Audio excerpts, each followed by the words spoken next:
अंधेरी रात थी और स्टारडस्ट नामक एक विशालकाय क्रूज जहाज प्रशांत महासागर के बीचों बीच अपनी यात्रा पर था। सितारों की रोशनी में जहाज एक चमकते हुए शहर जैसा लग रहा था, जिसमें सैकड़ों यात्री अपनी छुट्टियों का आनंद ले रहे थे। कैप्टन राहुल, एक अनुभवी नाविक, पुल पर खड़ा था। उसकी आंखें दूर क्षितिज पर टिकी थीं। लेकिन आज रात कुछ अलग था। हवा में एक अजीब सा तनाव था। अचानक रडार पर एक अजीबोगरीब वस्तु दिखाई दी। यह तेजी से जहाज की ओर बढ़ रही थी, इतनी तेज कि राहुल ने कभी ऐसा कुछ नहीं देखा था। ये क्या है? फर्स्ट मेट, प्रिया ने पूछा। उसकी आवाज में घबराहट थी। मुझे नहीं पता, राहुल ने जवाब दिया।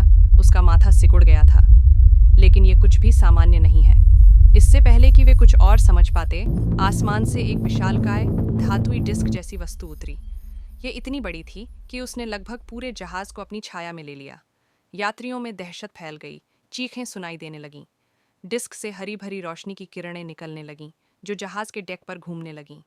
फिर अजीबोगरीब, लंबे और पतले एलियंस, जिनकी आंखें बड़ी और काली थीं, इन किरणों के साथ नीचे उतरने लगे। उनकी त्वचा भूरे रंग की थी और उनके शरीर पर कोई कपड़े नहीं थे, बस एक चमकती हुई धातुई बेल्ट थी। पूरे जहाज पर हाहाकार मच गया। एलियंस चुपचाप लेकिन तेजी से आगे बढ़ रहे थे।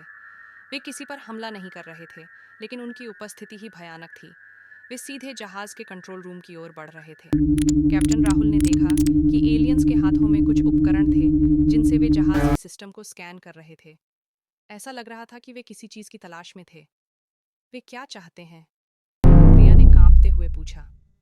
एक एलियन, जो दूसरों से थोड़ा बड़ा लग रहा था, कंट्रोल रूम में घुस गया। उसने एक छोटे से उपकरण को जहाज के मुख्य कंप्यूटर से जोड़ा। कंप्यूटर स्क्रीन पर अजीबोगरीब प्रतीक और डेटा दिखाई देने लगे। राहुल को एहसास हुआ कि एलियंस जहाज को नुकसान पहुंचाने या यात्रियों को मारने नहीं आए थे। वे कुछ डेटा या जानकारी की तलाश में थे। लेकिन क्या?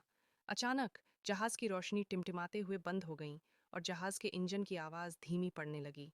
एलियंस ने जहाज के सभी सिस्टम को बंद कर दिया था।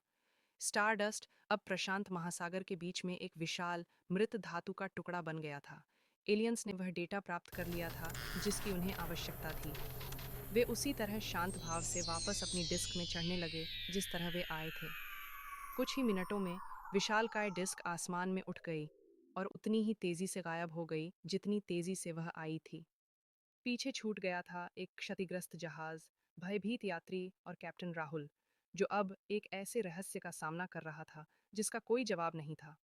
जहाज के इंजन बंद थे, संचार प्रणाली टूट चुकी थी और वे खुले समुद्र में फंसे हुए थे।